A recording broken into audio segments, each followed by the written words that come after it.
leash no skill. And I'm going to demo using my dog's daily food. If you're following the calibration program, this is what a training session should look like. This is the entirety of my dog's daily food for the day. She eats about 2 cups of food a day to stay the weight she is. We keep our dogs nice and thin, athletic. And we find that that's the way they're happiest and the way that they're least likely to be injured and develop illnesses later in life. She's almost 10 years old now, and you see she acts and looks like a puppy. But anyways, it's not really about that. If you're using the dog's daily food, it should take between 10 and 30 minutes to use all of their food in a training session, depending on what you're doing. If I've only got a moment, I can still use their daily food for training instead of training treats, which I highly recommend. The dog's getting free food. That's never a good thing for a dog, especially if they have behavior problems. So, since this is probably one of the first training videos you'll watch in Dog Jitsu, get started out on right foot, start using their daily food. You can use one piece of kibble at a time. That's going to take you longer, obviously. It's going to take you 30 minutes or so. But you can also use a small handful of kibble, which is what I tend to do. That will only take you 10 to 15 minutes of training time. And also, you can extend the training time if you have more time, but you still want to use handfuls of treats. You can ask for multiple behaviors for the same treat, so that can take you longer if you're looking for more time instead of for less time. So a couple things about the no skill. The basic no skill is real simple. All I want the dog to do is start figuring out, how do I make my handler say yes? I called it the no skill just to rub some people the wrong way. There's a trend in the dog training world that you're not allowed to say no to the dog.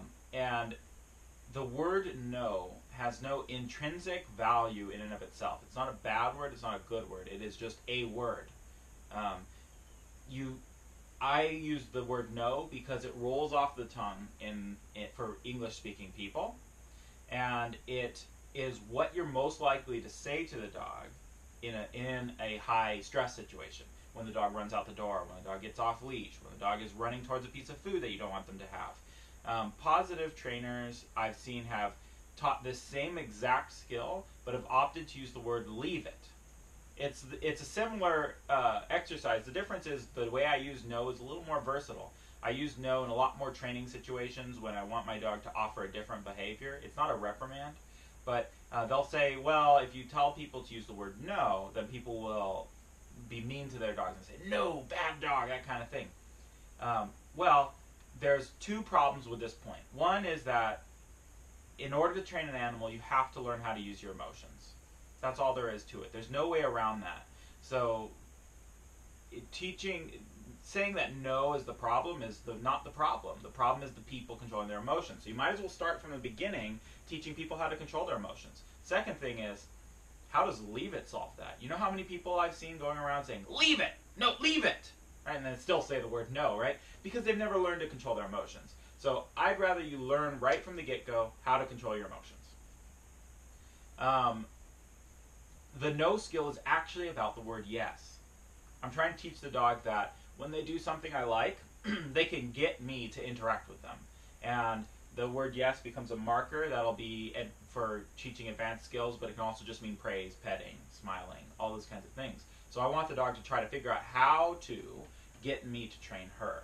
That's what this skill is all about. And no that's not the way to get me to interact with you. When you say no to the dog, you need to say it like you're answering a question to someone else. Like, and I know this is, at this point in history, controversial, however silly that may sound, but if I were to ask you, is the earth flat? You would go, no, right? You'd say, no, it's not flat. That is the tone of voice you should be using when you tell your dog no. You should not, if I ask you, is the word flat, and you go, no, that is extraordinarily rude. There's no reason for you to respond to me that way. So, there's no reason for you to respond to me that way. There's no reason to talk to a dog that way. Now, if someone comes up and starts groping you, and you say, hey, no, okay? that's the time to use that tone of voice, right? There's a time and a place for tone in our training, and that goes for any command you give a dog, any signal you give a dog. So just understand the baseline relationship we should have with our dogs, in my opinion, should be quiet and polite. Okay? If we're quiet and polite to our dogs will be quiet and polite with us. If we're rude to our dogs will be rude with us. Okay? And it's a base way of teaching dogs how to interact with people. All of that put together, this is how I teach the word no, so the dog knows what it means. Dogs aren't born knowing what the word no means. And if we wait for them to learn it themselves, dogs are going to learn something other than what we mean it to mean. So they'll learn things like, no means that I'm going to come and punish you. You can see I've just said the word no like 50 times, and you can see there's no reaction from my dog, right? Because I've done a couple things. I've been really good about controlling my emotions. So she knows when I'm talking to her. She knows when I'm talking to an imaginary person in front of me, which is a camera. If I turn to her and tell her no, that's going to produce a different response from her. But also, no isn't been associated with a punishment. No has only been associated with opportunities to earn rewards. So it's only a good thing. It's never been a bad thing. The other thing some dogs learn what no means is no means that there's something I want. So for instance, I drop food on the ground and I say no, and the dog runs and he eats it. So the dog learns no means go get it. And this is very frustrating.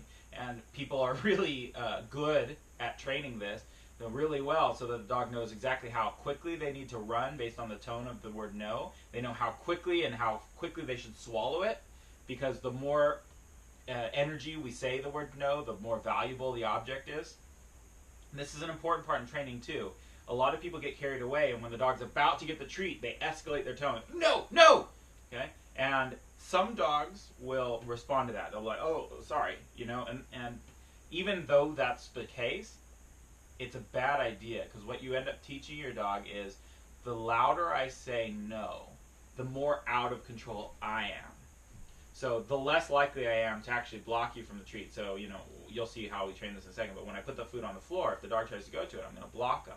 But if I step back far enough away where the dog could get it before I have a chance to block it, and then I use my energy and I start shouting no, what's going to happen is the dog's going to associate. The louder he screams, the less likely he's going to be to enforce the command. And that's a problem. If your dog starts learning that the louder the no, the more the dog should go for it, then you've lost all the safety value of the no command. I can tell my dog no when they're running into the street and they'll stop, right? That's super important for me in my lifestyle. If my dog heard me screaming no, and they, obviously they're not running into the street all the time, but when I scream no, my dogs learn actually the opposite, which is that they're more likely to get high value rewards for responding to the word no the louder I say it.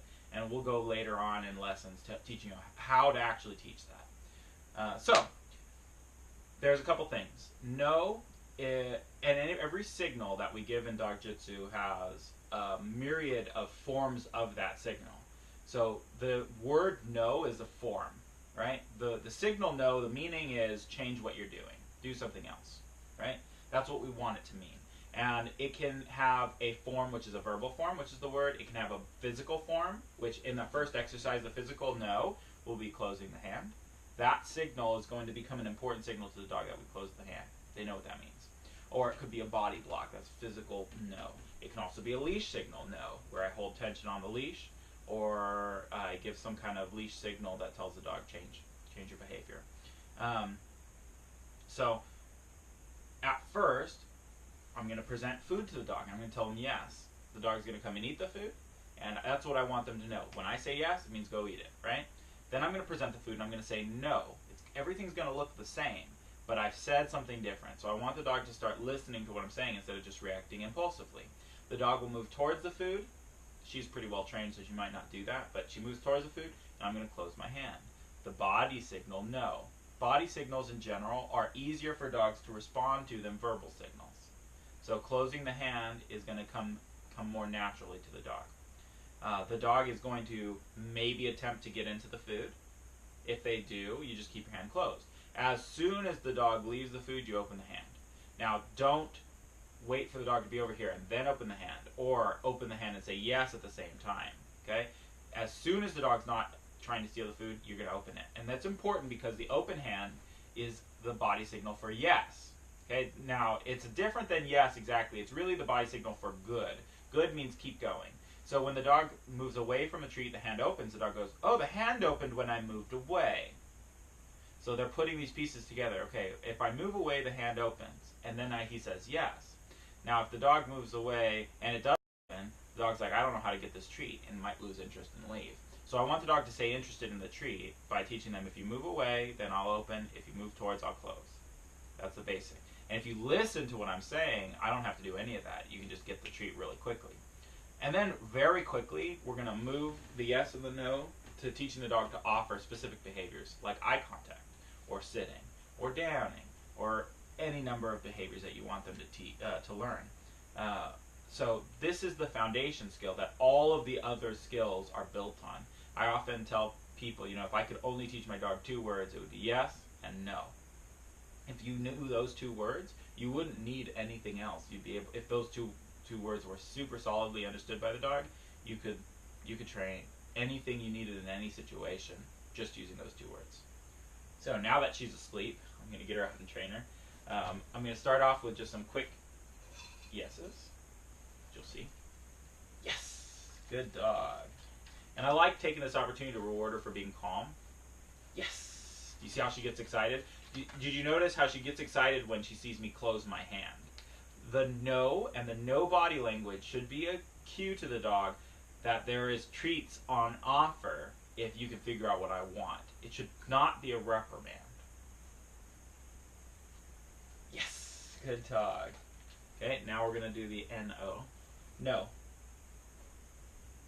Yes, good dog. Okay, so she knows what she's doing, so you see that. Now, you saw that I waited a little while. You don't have to wait. As soon as the dog doesn't take the treats, you can give it to them. So let me give you an example of that. No. Yes! Good dog. Okay, so as soon as she defers, says, okay, I won't take it, I let her have it. I'm waiting for her to make eye contact with me now, which is, in my opinion, one of the first things you should teach the dog to do. You're not going to tell, like a lot of people teach the skill like this. Watch. Yes. Okay? Now, in my opinion, what that's teaching is it teaches the dog to look at the treats. That's not what I want. I want the dog to make true eye contact with me, look into my eyes, and look into my eyes in the face of a distraction. So I put the distraction out here, and then she makes eye contact with me. You see how she's looking somewhere over here. So I'm going to wait for her to make true eye contact with me. No. And if she looks at the food, I can say no, right? I can also close my hand. Yes, good dog. Okay, so she actually made eye contact with me that time, but she was really struggling with it that time for some reason. She must be very hungry. I normally don't feed her in the mornings. She only gets eaten in the evenings, so that's funny that she's so hungry. So this is the basic idea. I'm just going to go through the remaining treats, increasing the difficulty of the yes and the no. So we'll put it out here. Yes! Okay, so get her moving a little bit. Get her more active. Yes! Now we'll do no. Yes! Good.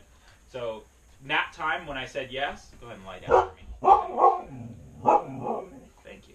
That time when I said yes, she looked at me, lied down, and so I've got to be careful because I'm rewarding all of those things. So if I, for instance, didn't want the barking, it's kind of, that ship has long sailed. It's mistakes I made when she was young. But if I didn't want the barking, I need to be very careful not to say Y-E-S when she's barking.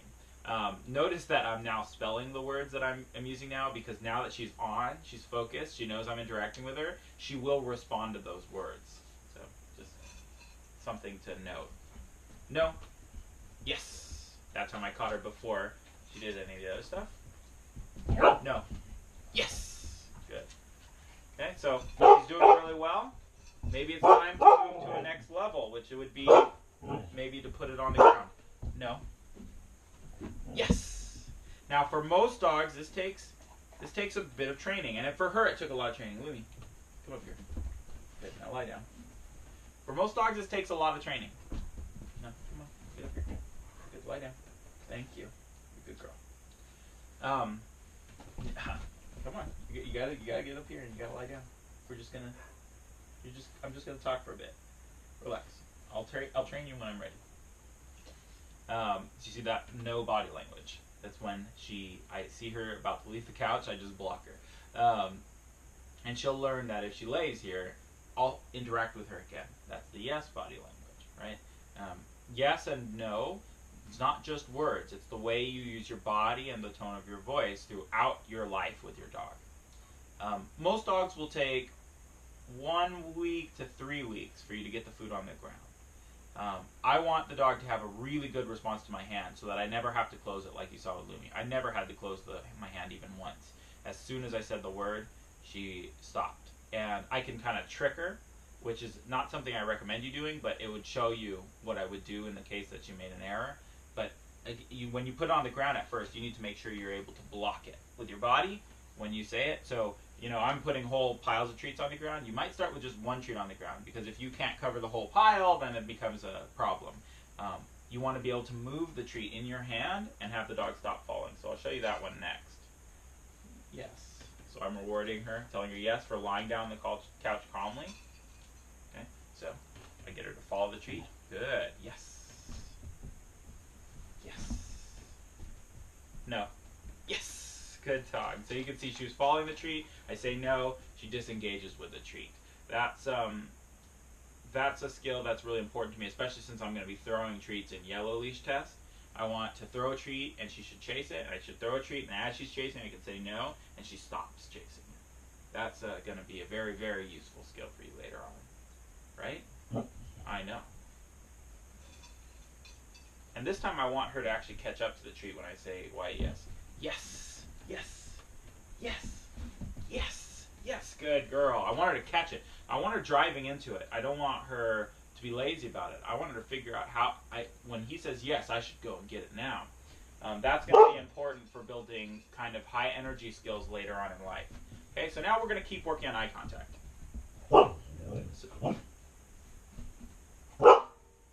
Yes. If she were going for the food, I would say the words no. But you can say I don't need to say the word no at this point. Go ahead and lie down. I don't need to say no. She understands the exercise. Some of you may find yourself needing to say no, but if you start finding yourself going no, no, no, no, no all the time, then you're doing it wrong. Okay? The ratio in the beginning when you're training should be at least 5 yeses for every 1 no. Okay? That is based on the marital counseling work done by some psychologists who found that successful marriages had 5 positive feedback for every negative feedback, which I think holds up for every relationship, not just marriages. So your dog, if one of the main problems with behavior is the dog doesn't get enough positive feedback. They don't know when they're doing it right. So they just keep doing things wrong in order to get some amount of feedback.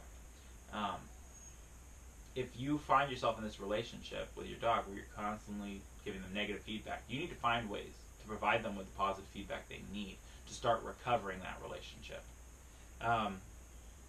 Okay, just a little bit more and then we'll end it there, and I have about half her food left over, so I'll do that in another video on another skill. No. No. Yes. Starting to build some duration. Instead of using the word, lay down first, thank you. Instead of using the word no, I can actually just use the body no. So I'll show you that this time.